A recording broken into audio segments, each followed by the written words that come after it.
ஏனுங்க மாமா, கொஞ்சம் வெளிய வரீங்களா? நீ பாத்ரூம்குள்ள உட்கார்ந்துட்டு இருக்கற? அட, அது நல்லாவே தெரியுது. பாத்ரூம் கதவு தான் தட்டிட்டு இருக்கற. சீக்கிரமா வெளிய வாங்க, ஒரு முக்கியமான விஷயத்தை பேசணுமாக்கும்.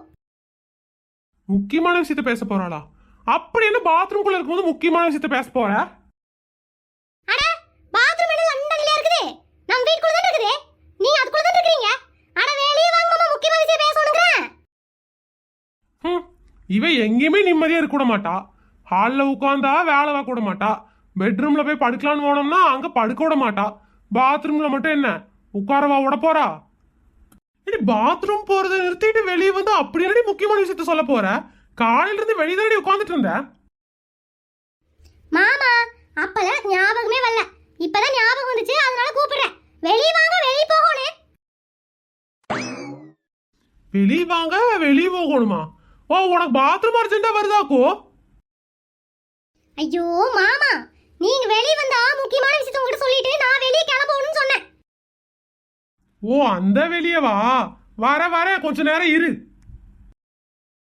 ச்சே, இந்த மனுஷன் பாத்ரூம்குள்ள போனா வெளியவே வர மாட்டாரு. ஏன் மாமா, அதுக்குள்ள போய் என்னதான் பண்ணுவீங்க?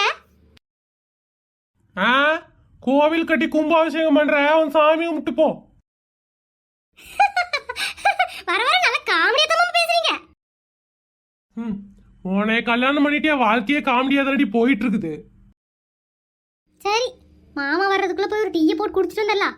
அப்புறம் வெளியே போனோம்னா காசு கொடுத்து டீ குடிக்கணுமாக்கும். என்ன ஒரே சிரிப்பு சத்தமா இருக்குது?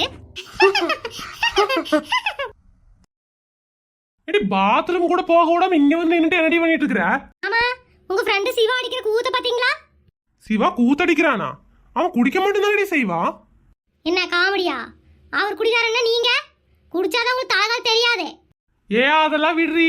எங்கேயோ வெளியே போகணும்னு சொல்லிட்டு இருந்த மனுஷன் நிம்மதியா பாத்ரூம்குள்ள இருக்க விட்டியா? நீ வாங்க மாமான்னு கூப்பிட்ட. வந்ததுக்கு அப்புறம் சண்டைக்கு வர? அட மாமா, நான் சண்டைக்குலாம் வரல. அங்க வாருங்க, உமாவும் சிவாவும் நின்னுட்டு மாடியில ப்ரோமோஸ் பண்ணிட்டு இருக்காங்க. ப்ரோமோஸ் பண்றாங்களா? அப்படின்னு என்னடி? ஐயோ ப்ரோமோஸ் மாமா, என்ன உங்களுக்கு இது தெரியலையாக்கோ? ஆமா, முன்ன பின்ன நீங்க பண்ணாதானே உங்களுக்கு தெரியறதுக்கு. என்னடி நான் என்னடி பண்ணல? ச்சே, உங்களுக்கு சொன்னா மட்டும் புரியவா போகுது? அத்தா மாமா காதல் பண்ணிட்டு இருக்காங்க ரெண்டு பேரும் நின்னுட்டு. காதல் பண்றாங்களா? நம்ம சிவாவா? பண்ண மாட்டானே. ஆமா, எல்லாரும் உங்கள மாதிரியே இருப்பாங்க. அங்க வாருங்க, ரெண்டு பேரும் நின்னுட்டு எவ்வளவு அழகா பாட்டு பாடிட்டு சிரிச்சுக்கிட்டு இருக்காங்க. ஒரே சிரிப்பு சத்தம் இங்க வரைக்கும் கேக்குது. நீங்களும் தான் இருக்கிறீங்களே. நானும் நல்லா தாண்டி சிரிப்பேன். சிரிச்சிட்டா மட்டும் போதுமா? வேற ஒண்ணுதான் சுத்தமா இல்லையே. வேற என்னவே இல்ல. சொன்னாலும் உங்களுக்கு புரியாது. அங்க வாருங்க. அப்படின்னா நமக்கு தெரியாம பண்ணிட்டு இருக்கிறான். பாப்பமே. இன்னைக்கு எவ்வளவு அழகா இருக்கு தெரியுமா? பாத்தீங்களாங்க, அவர்கிட்ட இருந்தா கத்துக்கோங்க. உங்களுக்கு தான் ஒண்ணுமே தெரியாதே. ஏடி, எனக்கு ஒன்னும் தெரியாதுங்கிறியே. எனக்காவது பாசமா நீ பேசிருக்கிறியா? எப்ப பாரு சிடுன்னு எரிஞ்செரிஞ்சு விழுந்துகிட்டு இருக்கிற. நான் உங்ககிட்ட பாசமா பேசுறது இல்லையா? பாசமா பேசுற மாதிரி நடந்துக்கிட்டா தானே பண்றது பூரா ஏட்டிக்கு பூடி யானைக்கோன. ஏடி, யானைக்கோன நானா பண்ணிட்டு இருக்கிற? வீட்டுக்குள்ள சண்டை எப்படிடா இழுக்கலாம் நீ தான் பாத்துக்கிட்டு இருக்கிற. ஐயோ மாமா, பாருங்க அங்க கொஞ்ச நேரம். அட கருமத்தை கன்றாவி, அவன் ரூம்குள்ள பண்ண வேண்டியதுல இங்க நின்று பண்ணிட்டு சீனை போட்டுட்டு இருக்கிறான். அதையும் நீ நம்புறியா? உமாவை எதுக்கோ ஏமாத்திட்டு இருக்கிறான்டி. அது தெரியாம நீயும் பேசிட்டு இருக்கிறியே. என்னங்க மாமா சொல்றீங்க? அட, அவன் ஏதாவது திருட்டுத்தனம் பண்றதுக்கு இந்த மாதிரிலாம் பொன்னாடி ஐஸ் வைப்பான். நான் என்ன அப்படியா? எந்த திருட்டுத்தனமும் பண்றதுல உன்னை ஐஸும் வைக்கிறது இல்லையாக்கோ. மனசுல என்ன இருக்குதோ அதை அப்படி பேசிட்டு போயிடுவேன். அட ஆமாங்க மாமா, அவர் உங்கள மாதிரிலாம் இல்லையாக்கோ. அவர் யாரோ லல்லிங்க போல வச்சிட்டு இருக்காராமா. நீங்களா அப்படி இல்லைங்க மாமா, நீங்க ஸ்ரீராமராக்கோ. யாரையும் திரும்பி கூட பார்க்க மாட்டீங்க. நம்ம ஆபீஸ்க்கு வந்து பார்த்தாதான் நம்ம வண்டவாளம் என்னன்னு தெரியும். மாமா, என்ன யோசிக்கிறீங்க? அது ஒண்ணுமில்ல, நான் நல்ல வாங்குறது எனக்கே தெரியும். இல்ல உனக்கும் தெரிஞ்சிருக்குதே, அதை நினைச்சு கொஞ்சம் பெருமையா இருந்துச்சு, அதான். சரிங்க மாமா, நம்ம எதுக்கு இதெல்லாம் பார்த்துட்டு இருக்கோனே? அவங்க உங்க வீட்டுல 1008 நடக்கும். நம்ம வீட்டுல நம்ம சாயங்காலமா பாத்துக்கலாங்க மாமா. இல்லைங்க மாமா, கடைக்கு போலான்னு இருக்கிற. 2 பிளவுஸ் தைக்கோனே. ஒரு 5000 ரூபா இருந்தா கொடுத்தீங்கன்னா நான் போய் தச்சிட்டு வந்துருங்க மாமா. என்ன 5000? அட 5000 மாமா, உலகத்துல அவன் ஒரு பிளவுஸுக்கே 50000 செலவு பண்ணிட்டு இருக்கான். ஏடி, ஒரு ஜாக்கெட் வீட்டுக்கு 50000 செலவு பண்ணுவாங்களா? அப்புறம் சேலைக்கு எவ்வளவு செலவு பண்ணுவாங்க? மாமா, உங்களுக்கு ஒண்ணுமே தெரியல. நீங்க பாண்ட்லயே இல்லையாக்கோ. பாண்டா? அப்படியே என்னடி? அதாங்க மாமா, நீங்க இந்த காலத்திலே இல்லன்னு. ஏய் லூசு, அது ட்ரெண்டுடி, ட்ரெண்டு. ஆமா, அதுலயே இல்ல நீங்க. இப்பெல்லாம் 300 ரூபாய்க்கு சேலை வாங்கிட்டு 30,000 ரூபாய்க்கு ப்ளவுஸ் தச்சாலாம் மாமா மதிப்பு. நல்லா மதிப்படி. 5000 எல்லாம் என்கிட்ட இல்ல. ஏன் ஒரு 200-300 ரூபா பிளவுஸ் போட்டீங்கன்னா குறைஞ்சிருவியா? அட சேலை 400 ரூபாய்க்கு தான் எடுத்துருக்கேன். ப்ளவுஸ் 2000-3000 தச்சாதான் நல்லா இருக்கும். அப்பதான் அந்த சேலை 50,000 மாதிரி இருக்கும். அதுதான் நாங்க என்ன எனக்காக கேட்டுட்டு இருக்கிறேன். உங்களை எல்லாரும் பெருமையா நினைக்கணும், பெருமையா பார்க்கணும். அதுக்கு தான் கேட்டுட்டு இருக்கிறேன். இப்படியே எதையாவது பேசலி. காசு மட்டும் மாசம் மாசம் எதையாவது ஒன்று சொல்லி வாங்கிடு, சரியா? ஏங்க மாமா, நான் இது எனக்கா கேக்குறேன்? ஏன் பிளவுஸ் தச்சு புட்டுக்கும் சஞ்சுக்கும் போட போறியா? ஐயோ மாமா, பிளவுஸ் தச்சு ஒரு புடவை கட்டிட்டு போனாதான் வெளியே நல்லா இருக்கும். அப்பதான் எல்லாரும் சொல்லுவாங்க, பாருடா இவ புருஷன் இவனை நல்லா சந்தோஷமா வச்சிட்டு இருக்கிறான், இவன் நல்லா புது புது துணியா போட்டு மினிக்கிட்டு இருக்கிறான்னு சொல்லுவாங்க. ஒண்ணுமே இல்லாம போனோம்னா இவ உருச வக்கத்தவன் போல பொண்டாட்டிக்கு ஒண்ணுமே வாங்கி தரேன்னு உங்களை தான் மாமா திட்டுவாங்க. ஆமாண்டி, உங்களுக்கு துணி மணி நகை நட்டெல்லாம் வாங்கி கொடுத்தோன்னு வச்சுக்கோ, எல்லாரும் பொண்டாட்டிக்கு பாரு எவ்வளோ காசு செலவு பண்ணிட்டு இருக்கிறான், சரியான லூசு பையன்னு சொல்லுவாங்க. சரி ஒண்ணுமே வாங்கி கொடுக்காம பேசாம இருந்தோம்னா பொண்டாட்டிக்கு ஒண்ணுமே வாங்கி கொடுக்கல, சரியான கேன பையங்கிறாங்க. இந்த லூசு பையனையும் கேன பையனையும் பேர் வாங்கிட்டு நாங்க சுத்திட்டு இருக்கிற மாதிரி எல்லாம் எங்களுக்கு வந்து நேரம். சரிங்க மாமா, வள வள பேசிட்டு இருக்காதீங்க, காசை கொடுங்க போகணும்.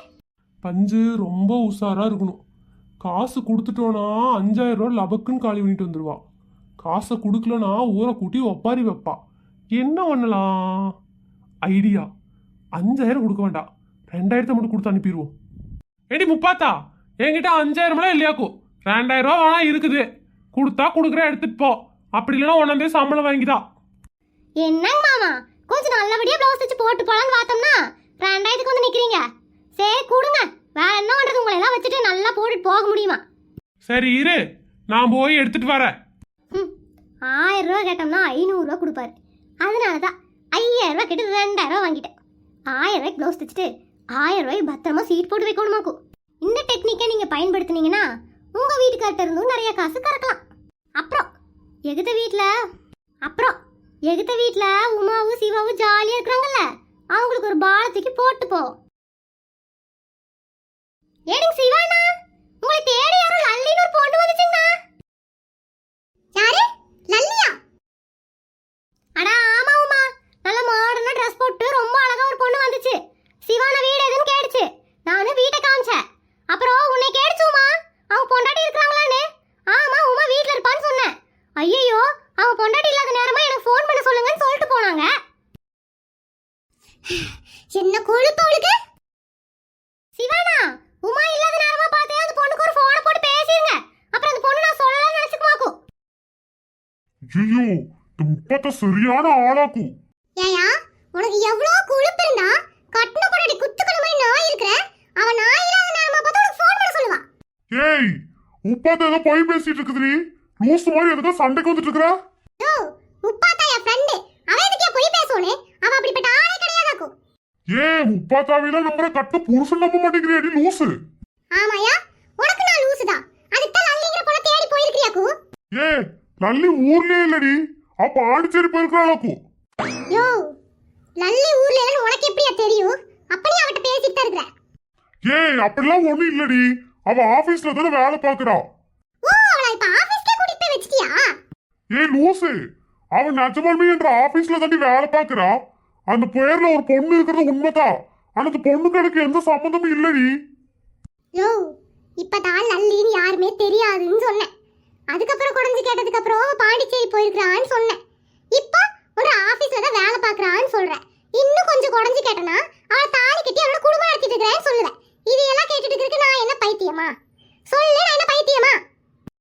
ஏய், நீ சும்மா கலாய்க்குதுடி முப்பாத்தா, அப்படிலாம் ஒண்ணுமே இல்லடி. யோ, உன் வண்டவாளத்தை அவ புட்டு வச்சிருக்கானே, அவளை நீ திட்டுறியா? அவ யாருன்னு தெரியுமாயா? அவ எப்படி பட்டவன் தெரியுமாயா உனக்கு? ஏண்டி, உனக்கு தான் அறிவில்லைன்னு நினைச்சேன்டி, இப்பதான் தெரியுது உன் கூட இருக்கிற எவளுக்குமே அறிவில்லைன்னு, முக்கியமா முப்பாத்தாளுக்கு. யோ, என் கூட இருக்கிறவங்கள பத்திலாம் பேச உனக்கு தகுதி இருக்காயா? கட்டின பொண்டாட்டிய குத்துக்குள்ள மாதிரி இருக்கிற லல்லினி அவளோட ஊர் சுத்தி திரியிற நீ. உன்னைய நீ வாயா ரூமுக்கு வா, உன்னை வச்சு செய்யற வா. ஏய் நம்புடி, ஏய் நான்லாம் ஒண்ணும் பண்ணலடி. என்ற மூஞ்சிக்கு உன்னை விட்டா யாருடி வருவா?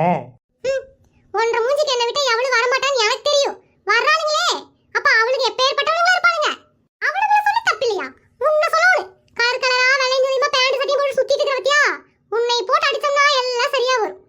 ஏய் கம்முன்னு விளையாடாதடி. நீ வேற. நாமளே ரொம்ப நாளைக்கு அப்புறம் இன்னைக்கு ஜாலியா இருந்தோம். அது ஒரு காம அந்த முப்பாத்தா வேற எவையோ உன போட்டு போயிருச்சு. அதை வச்சுக்கிட்டு இப்படி சண்டை போட்டுட்டு இருக்கிறியடி. நம்ம ரெண்டு பேரும் அப்படியாடி? நம்ம ரெண்டு பேரும் கொஞ்ச நேரம் ஜாலியா இருக்கலாம் உமா. ஜாலியாவா? இனிமேல் பெட்ரூம்ல நீ வந்த உன்னை என்ன பண்ண எனக்கே தெரியாதாக்கும். முக்கியமா அவளோ நானோ ஒரு முடிவு பண்ணிட்டு இந்த வீட்டுக்குள்ள காலவை. அது வரைக்கும் இந்த வீட்டுக்குள்ளேயும் உனக்கு இடம் இல்ல, அந்த ரூம்குள்ளேயும் உனக்கு இடம் இல்ல. ச்சீ, இந்த மாதிரி மனுஷனோட குப்பை கொட்டினதை நினைச்சாலே அருவருப்பா இருக்கு. ஒரு பால்கனியில் நின்று பாட்டு பண்ணது தப்பாயா? மக்களே, தப்பி தவறி கூட 4 பேர் கண்ணில் படுற மாதிரி ரொமான்ஸ் பண்ணிடாதீங்க. அப்படி ஏதாவது பண்ணினீங்க உங்க பொண்டாட்டிக்கு உங்களுக்கு டைவர்ஸ் வாங்கி கொடுக்காம ஓய மாட்டாங்க. அதனால எதுவா இருந்தாலும் 4 செவுத்துக்குள்ள வச்சுக்கோங்க. வெளியே வச்சுட்டு உங்க வாழ்க்கைக்கு நீங்களே உழ வச்சுக்காதீங்க.